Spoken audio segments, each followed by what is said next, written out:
नमस्कार, प्रदेश खबर में आप सभी का स्वागत है। आप देख रहे हैं प्रदेश खबर न्यूज। समझो, इसे पहचानो। ये जो खेल खेले जाते हैं आपके साथ, इनको देखो। कितने पद खाली हैं इस सरकार में। आप कहीं भी किसी भी स्तर पर देखिए, पद खाली पड़े हैं, लेकिन यहाँ के नौजवान बेरोजगार हैं। क्यों? पद पड़े हुए, पद दो, भरो उनको। नहीं, आप भर्ती के घोटाले करते हैं, भरना नहीं चाहते। आप स्वास्थ्य की व्यवस्था में देखिए, 70,000 शिक्षकों के पद खाली हैं। स्वास्थ्य व्यवस्था में हर स्तर पर 90% से ज्यादा पद खाली हैं। ये मंडला में आपका अस्पताल नहीं है आज तक। 18 सालों से सरकार है, आपको दूर दूर जाना पड़ता है जब आप बीमार पड़ते हैं। क्यों? ये सरकार तो आपने बनाई है। जैसे मैंने कहा, सत्ता आपने दी है, वोट आपका था, तो अब जिम्मेदारी भी तो आपकी बनती है। मैंने कहा, मैं इंदिरा जी की पोती हूँ। एक बहुत बड़ी जिम्मेदारी है कि मैं आपके सामने सच बोलूं, कि मैं जो बातें करूं वो बातें करके भूल न जाऊं। लेकिन आपकी भी बहुत बड़ी जिम्मेदारी है। आपके भी पूर्वज इस देश के लिए शहीद हुए। जब मैं यहाँ आई, जब मैंने अपना भाषण शुरू किया, तो कितने नाम लिए। ये किसके पूर्वज थे? आपके पूर्वज। इन्होंने इस देश के लिए, आपकी धरती के लिए लड़ाई की, आज़ादी की लड़ाई लड़ी। तो उनके प्रति भी आपकी जिम्मेदारी बनती है ना, अपनी संस्कृति, अपनी परंपराओं के प्रति। और सबसे बड़ी जिम्मेदारी क्या है कि आप ऐसी सरकार चुने जो आपके देश प्रदेश में विकास लाए और आपके लिए दिन रात काम करे। अगर यहाँ अस्पताल नहीं है तो इनकी हिम्मत नहीं होनी चाहिए थी आपके सामने आने की, कि 18 साल से सरकार चला रहे हैं, 10 सालों से सड़क नहीं बना पाए, 18 सालों से यहाँ अस्पताल नहीं बना पाए। आज पूरे प्रदेश में सीएचसी में एक भी आंख का डॉक्टर नहीं है। जब आंख की बीमारी होती है, कहाँ जाते हो? प्राइवेट में जाना पड़ता है। ठीक है, जाओ प्राइवेट में, लेकिन पैसे ही नहीं कमा रहे हो, कमाने के मौके नहीं मिल रहे हैं, कमाई नहीं हो रही है, महंगाई बढ़ रही है, तो कहाँ प्राइवेट में जाओगे इलाज कराने के लिए? किसी ने सोची है ये बातें? तो ये देखिए, अगर एक सही सरकार होती है, उसकी सही नियत होती है, तो बहुत कुछ हो सकता है। आपने सुना होगा, राजस्थान के किसी भी राजस्थान के वासी से पूछिए, वहाँ चिरंजीवी योजना है, कांग्रेस की सरकार है। चिरंजीवी योजना में 25 लाख तक आपका इलाज मुफ्त सरकार कराती है।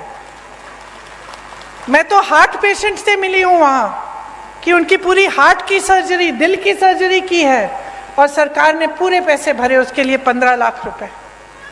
इसी तरह से छत्तीसगढ़ में भी ऐसी योजनाएं हैं जिससे इलाज मुफ्त हो रहा है। मैं एक बच्चे से मिली, उसको एक खून की बीमारी थी। उसके पिताजी हाथ जोड़ के कह रहे थे कि कांग्रेस की सरकार ने इसका पूरा इलाज कर दिया है। रोजगार बनाने का काम सरकार की जिम्मेदारी होती है। नौजवानों का जो भविष्य है वो सरकार की जिम्मेदारी है। आपने सुना होगा कि हम बार बार कहते हैं कि जाति जनगणना होनी चाहिए। इससे पता चलेगा कि ओबीसी के कितने लोग हैं, दलित के कितने लोग हैं, अनुसूचित जनजाति के कितने लोग हैं इस देश में।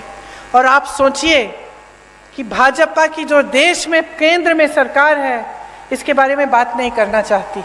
अरे हम तो यही कह रहे हैं कि गिनती तो करो। हम ये मांग कर रहे हैं कि गिनती करो, हमें बताओ।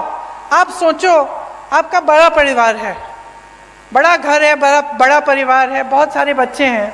अगर आपको मालूम ही नहीं कि कितने लड़के हैं, कितनी लड़कियां हैं, कितने बच्चे स्कूल जाने लायक हैं, कितने बड़े हैं, छोटे हैं, तो आपको ये जो गिनती है ये करनी ज़रूरी होती है कि नहीं होती है? कि आप जा रहे हो दुकान, कुछ खरीदना चाहते हो उनके लिए, तो जानना तो ज़रूरी है ना कि बहुत बड़ा परिवार है भाई, वो चाचा जी के 3 बच्चे हैं और मामा जी के 4 बच्चे हैं। ज़रूरी है कि नहीं? घर में ज़रूरी होता है, अगर बड़ा परिवार होता है या बड़ा गाँव होता है। अब हम कह रहे हैं देश में गिनती करो, हमें बताओ पिछड़ी जाति के कितने हैं, अनुसूचित जाति के कितने हैं, दलित कितने हैं, अनुसूचित जनजाति के कितने हैं। गिनती करो तभी हमें पता चलेगा कि इनके साथ सही न्याय हो रहा है कि नहीं हो रहा है, क्योंकि आज न्याय नहीं हो रहा है। बिहार में ये गिनती की गई जिसे जनगणना कहते हैं, क्या पता चला? 84% लोग ओबीसी, दलित और अनुसूचित जनजाति के हैं, ये पता चला। अब जब देखा कि पद कितने कितने लोगों के पास है, बड़े बड़े पद, चाहे अधिकारी हो चाहे किसी भी क्षेत्र में हो, तो पता चला कि कहीं नहीं है। जिन लोगों की आबादी ज्यादा है उनको पद नहीं मिल रहे हैं, उनको मौके नहीं मिल रहे हैं। तो जब हम कहते हैं कि जाति जनगणना करो, हम सिर्फ ये कह रहे हैं कि भाई गिनती करो ताकि न्याय हो सके, ताकि जितने ओबीसी हैं उनको न्याय मिल सके, जितने अनुसूचित जनजाति के लोग हैं उनको न्याय मिल सके। जब हम नौकरियों की बात करते हैं, रोजगार की बात करते हैं, आरक्षण की बात करते हैं, तो ये सब हो सके। लेकिन ये सरकार इतना भी नहीं करना चाहती, ये इतना भी नहीं करना चाहते। कहते हैं कि हम ये कह रहे हैं क्योंकि हम जनता और समाज को बांटना चाहते हैं, इसलिए। लेकिन हम इसलिए कह रहे हैं क्योंकि हम न्याय दिलवाना चाहते हैं, और ये इसलिए नहीं कर रहे हैं क्योंकि ये न्याय नहीं दिलवाना चाहते हैं। आज किसान परेशान है, यहाँ के मेरी आदिवासी बहन भाई परेशान हैं, नौजवान परेशान हैं। तो आप सोच समझ के अपना वोट डालिए, क्योंकि इस वोट से आपके अगले 5 साल तय होंगे। आपके बच्चों का भविष्य क्या होने वाला है वो तय होगा। 1.5 साल में कांग्रेस पार्टी ने यहाँ कितने काम किए?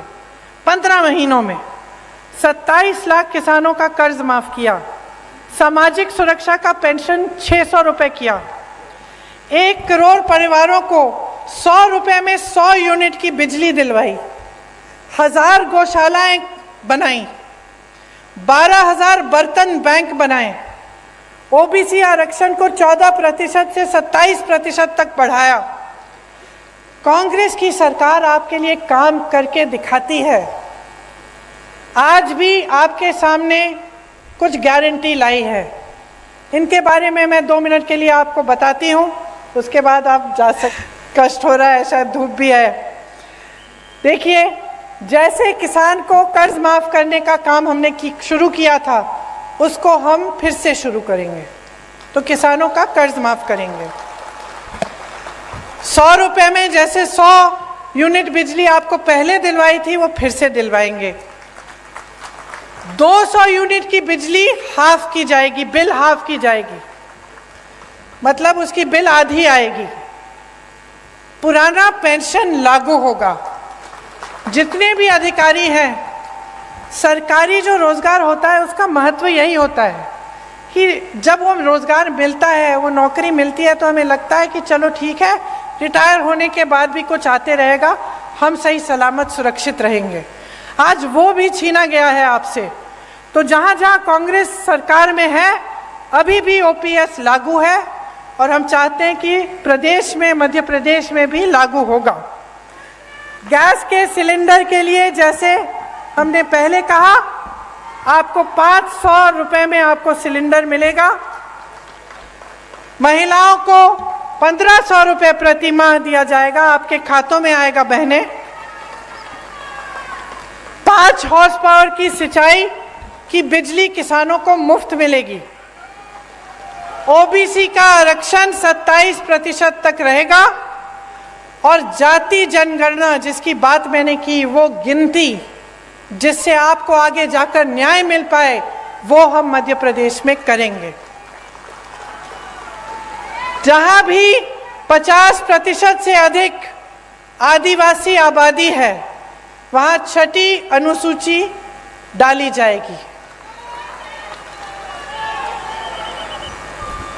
अनुसूचित जाति और अनुसूचित जनजाति से के खाली पड़े बैकलॉग पदों पर तत्काल उनको भरा जाएगा, जो पहले से खाली पड़े हैं। पीएम आवास योजना में जो शहर और देहात में आपको अलग अलग धनराशि मिलती है, तो शहर में आपको अगर घर बनाना हो या कुछ बनाना हो, वहाँ अलग धनराशि, गांव में आपको कम मिलती है। लेकिन सीमेंट, सरिया, बालू का दाम तो गांव में भी उतना होता है। बल्कि गांव में जब आपको ढुलाई करवानी पड़ती है तो आपको दूर जाना पड़ता है, तो एक तरह से आपको और भी दिक्कत होती है। तो हमने तय किया है कि जो पीएम आवास योजना में जितना शहर में मिलता है उतना ही आपको गांव में धनराशि मिलेगी। देखिए, आपने पिछले चुनाव में, अच्छा एक और घोषणा है जो अभी अभी बताई गई मुझे, इसमें बच्चों की जो शिक्षा है पहली कक्षा से लेकर 12वीं तक स्कूल की शिक्षा निशुल्क होगी। इस योजना का नाम रखा है पढ़ो और पढ़ाओ योजना। तो ये भी एक और घोषणा है। अब देखिए, पिछले चुनाव में आपने अपना जनादेश दिया। ये जनादेश क्या था? आपने कांग्रेस की सरकार चुनी, इसको धन आदेश के दम पर बदला गया। रिश्वत दी, हमारे विधायकों को खरीद लिया, कुछ लोग छोड़ के चले गए और एक नई सरकार बनी, भाजपा की सरकार बनी। अब आपने 3.5 सालों में इनकी नीयत देख ली है। क्या कह रहे हैं?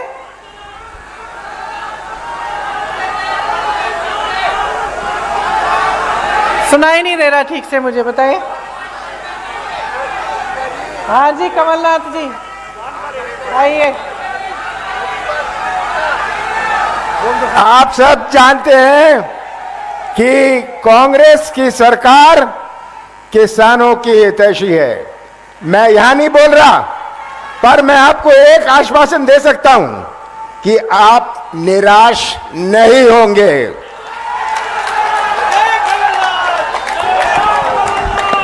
तो देखिए, सीधी सीधी बात है, अपनी सच्चाई को समझो। जो आपकी असलियत है, जो आप जी रहे हो, उसको देखो। सुबह से शाम तक काम करते हो, मेहनत करते हो, क्या रोजगार नहीं मिल रहा है, महंगाई है, परेशान हो, जीवन में क्या तरक्की आई है, नहीं आई है, इन सबको देखते हुए अपना वोट दो। जो नेता है आपके सामने, उसकी नीयत समझो। जो पार्टी घोषणा कर रही है उसका रिकॉर्ड देखो। अच्छा, ये घोषणा कर रहे हैं, इनके दूसरे प्रदेशों में देखो क्या हो रहा है। मैं कह रही हूं, अगर यहाँ पे 4,000 रुपए मिलेगा तेंदुपत्ता के लिए, तो देखो छत्तीसगढ़ में मिल रहा है। अगर धान की कीमत बढ़ाई जाएगी तो देखो छत्तीसगढ़ में सबसे ज्यादा आज मिल रही है पूरे देश में। तो ये सब बातें देखिए, मेरा मानना है कि जनता से ज्यादा किसी में विवेक नहीं है, मेरा मानना है। और मैं, कोई कुछ भी कह ले, मैं जानती हूं कि आप में विवेक है, सबसे ज्यादा अनुभव है और आप सच्चाई को अच्छी तरह से पहचानते हैं। अगर आज तक मेरी दादी इंदिरा जी को आप याद करते हैं, उनको माता कहते हैं कि इसलिए क्योंकि आपने सच्चाई को पहचाना, आपने सही नियत को पहचाना। जो आपके लिए दिन रात काम करने के लिए तैयार था, उसको आपने देखा, आपने उन्हें आगे बढ़ाया, उन्होंने आपको आगे बढ़ाया। यही रिश्ता होना चाहिए नेता और जनता में, आप में और हम में। तो इसलिए आज यहां खड़े होकर मैं वोट नहीं, आपकी जागरूकता मांगती हूं आपसे। जागरूक बनो। अगर आप जागरूक बनोगे तो खुद समझ में आ जाएगा कि जिस दिन मध्य प्रदेश में कांग्रेस की सरकार आएगी, उस दिन से आपके लिए काम सही मायने में शुरू होगा और आपकी प्रगति होगी। इसीलिए चुनाव के दिन मेरी बातों को भूलना मत, अच्छी तरह से याद रखना। ये जो घोषणाएं हम कर रहे हैं, ये हम ऐसे नहीं कर रहे हैं, हमने प्रदेशों में करके दिखाया है। हमारा रिकॉर्ड देखिए, हमारी नियत को पहचानिए और खूब जोर से कांग्रेस पार्टी को वोट दीजिए। भारी से भारी बहुमत से जिताइए, ताकि एक ऐसी सरकार बने जिस पर आपको गर्व हो। Class 1 to 8. Class 1 I to said, 8. You said? I said 1 to 12. 1 to 12. 1 to 8, they are giving them 500 rupees. अच्छा। 500 rupees हर साल। Come on, you say. No, you have to go. अच्छा, यहाँ एक और घोषणा है कि कांग्रेस सरकार में जो ये पढ़ो और पढ़ाओ योजना है, इसके तहत कक्षा 1 से कक्षा 8 तक बच्चों को हर साल 500 रुपए दिए जाएंगे। कक्षा 9 से 10 तक 1000 रुपए दिए जाएंगे हर महीने। तो यहाँ तो हर साल लिखा है, मैं सोच ही रही थी कि भाई कैसे हर साल हर महीने यहाँ लिखा है। ये 500 रुपए हर महीने मिलेंगे। 9 से 10 तक हर बच्चे को हर महीने 1000 रुपए मिलेंगे और 11 से 12 कक्षा में हर बच्चे को 1500 रुपए हर महीने मिलेंगे।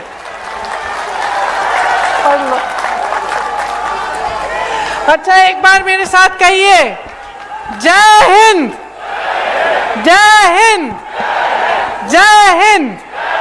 धन्यवाद। दुनिया की सभी खबरों के लिए बने रहिए हमारे चैनल प्रदेश खबर। प्रदेश खबर आपके साथ। हमारे चैनल को लाइक एवं सब्सक्राइब करते रहिए।